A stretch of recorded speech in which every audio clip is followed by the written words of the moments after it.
It's my pleasure to be here with Elon Musk. Jane provided, I thought, a great introduction, but I just wanted to add one more thing before we get to questions. When Elon was 23, he got out of college. He went to San Francisco, the Bay Area, with a car, a computer, and $2,000. I think that's right. And he started a company called Zip2. It was sort of like what the early Yahoo was. It was an online directory. 4 years later, when he was about my age, he sold the company for just over $300 million to Compaq.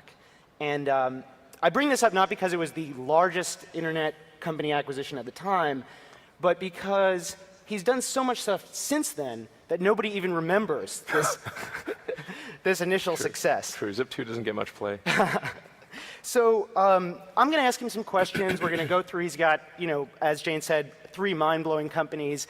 And then hopefully we'll have some time for you all to ask him some questions. So start thinking, and we'll get to those.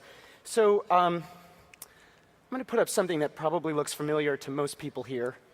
This is the homepage of PayPal in 2000. Elon was a co-founder, and the company was sold to eBay in 2002 for $1.5 billion. And we all know what PayPal is today, but I was hoping you could sort of share with us kind of what your vision was from the beginning. Well, it certainly evolved over time. Initially, after selling Zip2, I wanted to do something more on the internet, and it seemed to me that there hadn't been all that much innovation in the financial sector. And given that money is kind of just an entry in a database, and it was low bandwidth, so it didn't require some big infrastructural upgrade to the internet, it seemed it should lend itself to innovation. So I tried to think of what could be, what was something compelling that could be done. And I thought, well, if we can combine all types of financial services in one, so you could have like mortgages, like basically all your entire financial relationship seamlessly integrated together in one place online, that would be cool. And then there was a little feature that just seemed like an obvious feature, which was the ability to transfer money from one person to another by entering a unique identifier like an email address. That was like just a sort of a little feature, but then whenever we demonstrate the product, people wouldn't get excited about the consolidated financial services, but they would get excited about emailing money. So we started focusing our energy on that, and that really ended up being the big driver of growth. Right. So it sort of went from a super bank, I think that's what the media called it at the yeah, time. like a super financial services thing. Yeah. To really narrowly focusing on email payments. So although I should point out that actually a lot of people aren't aware that a lot of the success of PayPal is due to the underlying financial services that are there, such as the money market fund, which is one of the highest yielding, in fact, I think the highest yielding in the country, and the fact that there's a PayPal debit card, which operates off the MasterCard system, so you can buy things, buy things in the real world, and get cash from an ATM that directly taps into your PayPal account. Those are actually very important to the PayPal business model. Right. So you were CEO of the company for most of 2000, I think, and you went... And 99, yeah. And 99. So like 2 years, basically. PayPal merged, sorry, Elon's company merged with another company. Yeah. It became PayPal. Right. He was running the company. He went on an investment raising trip, and when he got back, what happened? Well, yeah, so... I think it's not a good idea to leave the office when there are like a lot of major things underway which are causing people a great deal of stress. Yeah. But it was a combination of needing to raise money, and I'd gotten married earlier that year and not had any vacation or honeymoon or anything, so it was kind of a combined financing trip / honeymoon. Yeah. And and anyway, but away for 2 weeks, and there was just so much.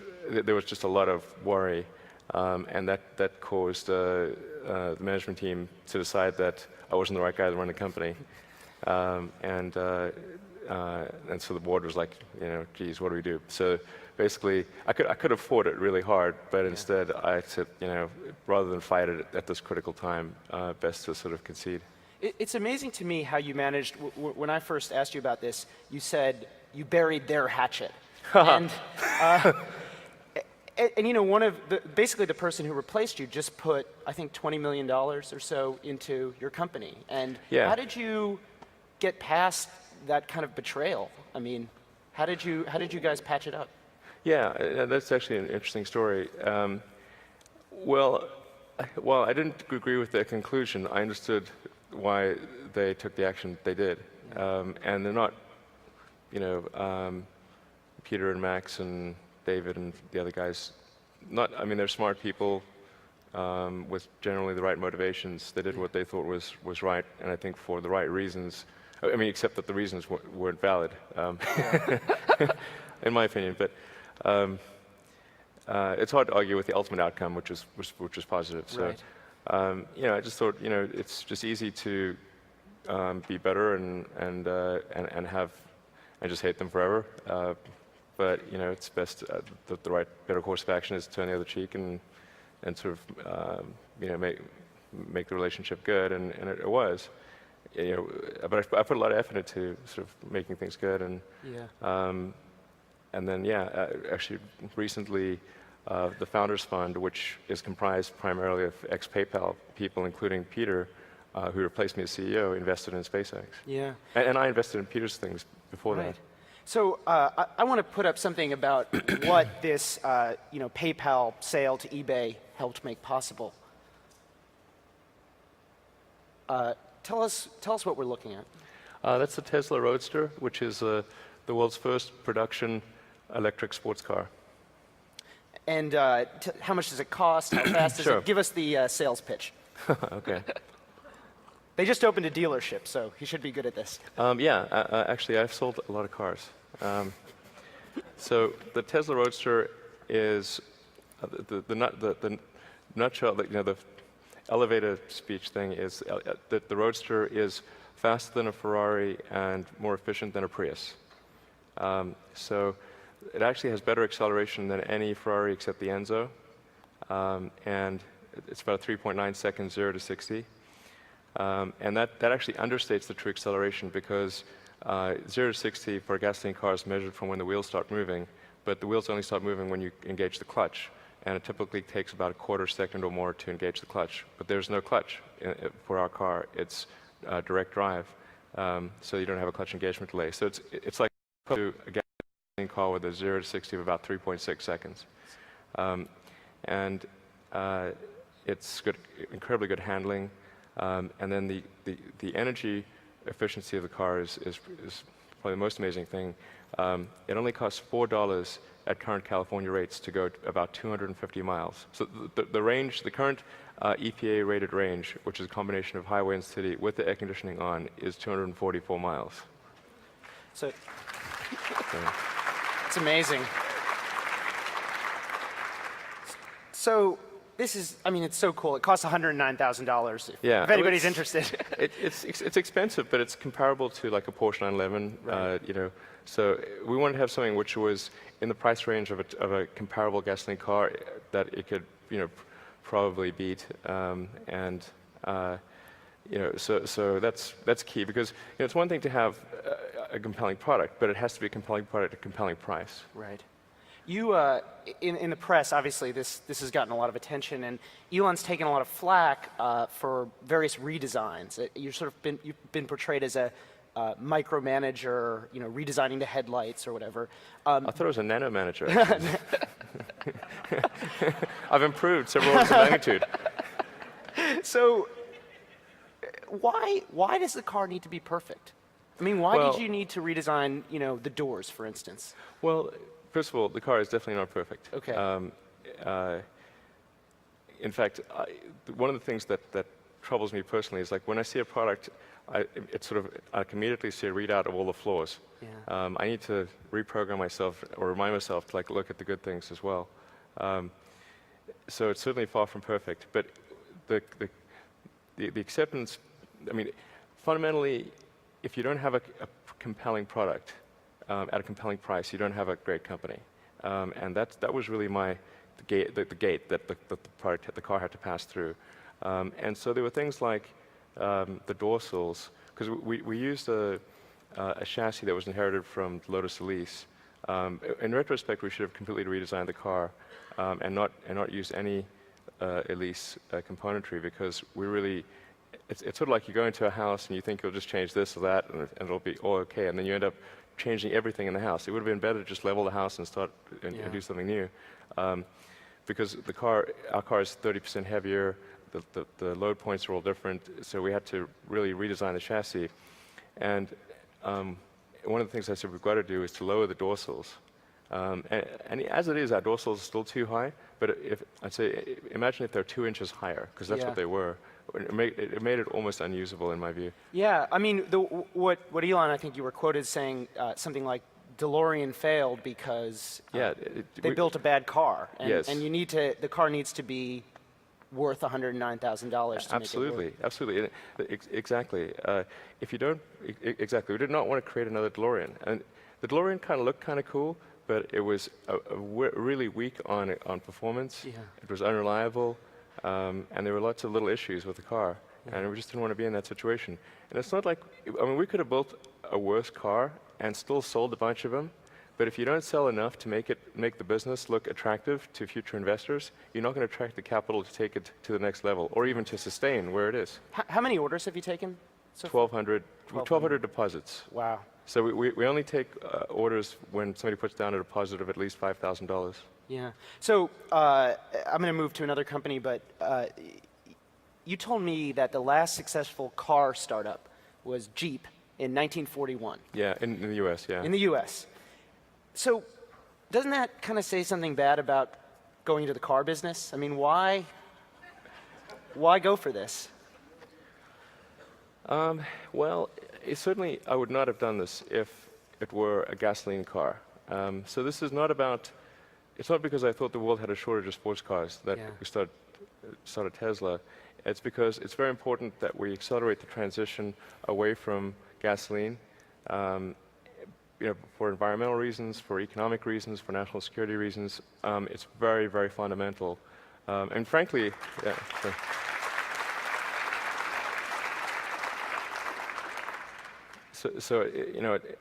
even if you don't believe in the environmental reasons, even if you don't believe in the national security reasons, it's obviously gasoline, oil is not a renewable resource.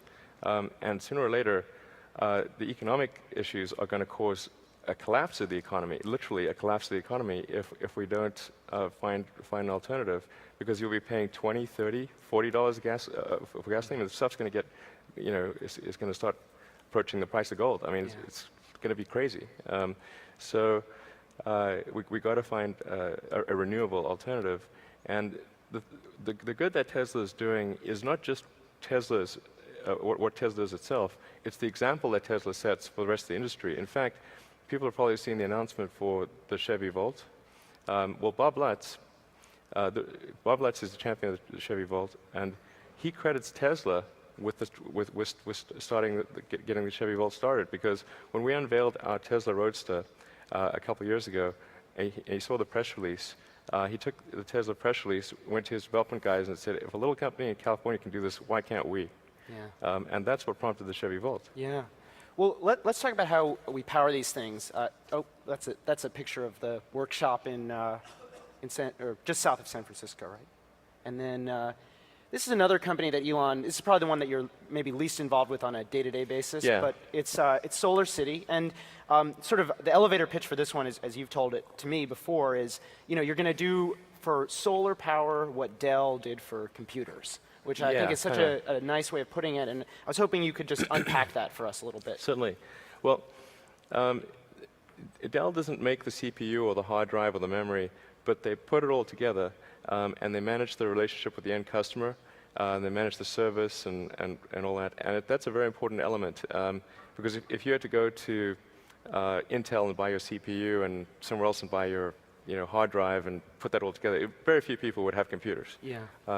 So Solar City is about packaging that all, making it really easy to use, or just basically make one call, it's just seamless and painless. And then they also have a lot of innovation on the financing front. So they did a $300 million debt facility with Morgan Stanley that allows the end consumer to sign up for solar power, put no money down, and your utility bill decreases. So it's a complete no-brainer. Now, it doesn't work for every house because your house has to be, south face, have a south-facing roof and be of sufficient size, and you have to be in an area where electricity is not super cheap. Yeah. But it works for a lot of houses, and maybe probably a third of the houses in California, something like that. And so they've just enjoyed phenomenal growth. I mean, they're literally growing as fast as they can hire good people. I mean, the numbers for the month of August came in, and SolarCity is as big as the next 5 solar power providers combined in California. So, and all credit to them. I mean, really, it's a phenomenal job. I mean, I was sort of weigh in every now and again, like, yeah, how about this, or how about that? But really, I deserve very little credit for SolarCity. No nano managing there. No, not at all. Yeah. Thank goodness. So Jane brought up Mars in her introduction. And, you got out of PayPal and Zip2, with a lot of money. And I'm sure people in this room have had this happen to them, and many people will have it happen sometime in the future, I hope. And instead of buying mutual funds or, I don't know, doing what everyone does with several $100 million, you decided to... Mortgage-backed securities, they're great. You decided to start a rocket company with the express purpose of, making it cheaper to get stuff in outer space and then eventually going to Mars, or helping humanity go to Mars. And I just wanted to know, why? Why do that? It isn't obvious? Well, when I was in college, there were sort of 3 areas that I thought of what's really going to affect the future of humanity in a significant way. And the 3 things that seemed to be most significant to me were the internet, the transition to a sustainable energy economy, and the third was the extension of life beyond Earth, becoming multiplanetary. I didn't think I'd be involved at all in option 3, but the reason I think it's important is it goes to how we decide that anything is important. And the lens of history is a good way to distinguish what seems important in the moment from what is truly important over the long term. And if you zoom out and look at a long enough period of time, say the 4 billion year history of Earth, and the evolution of life itself, then there's only about half a dozen or so major milestones in the history of life. There's obviously single-celled life, multicellular life, differentiation to plants and animals, the transition from oceans to land, mammals, consciousness, and then also on that scale would fit life becoming multiplanetary. It would be, I think, at least as important as life going from the oceans to land, probably more important or more significant, because at least that was a gradual transition. If things got a little uncomfortable on land, you could just hop back in the ocean, and that's not really feasible on interplanetary journeys. So, here we are. It's sort of the first time in the 4 billion year history of Earth that life has been able to go beyond Earth, and that window may be open for a long time. And I'm optimistic that I hope it will, and I'm actually fairly optimistic about the future of Earth. But something may happen that closes that window and prevents life from extending beyond Earth, and that risks the extension of life, or at least consciousness as we know it, and that would be a terrible thing. Yeah. Life is a terrible thing to waste. So I want to give people a sense of what kind of we're talking about. So we just have a short, this is, building the rocket, and this should give people a sense of it.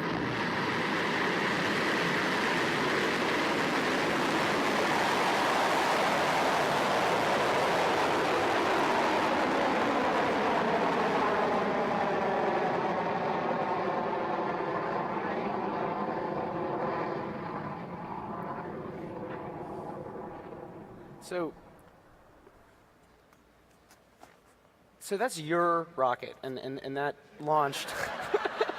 Yeah. that launched. What about three weeks ago or 4 weeks ago? Yeah.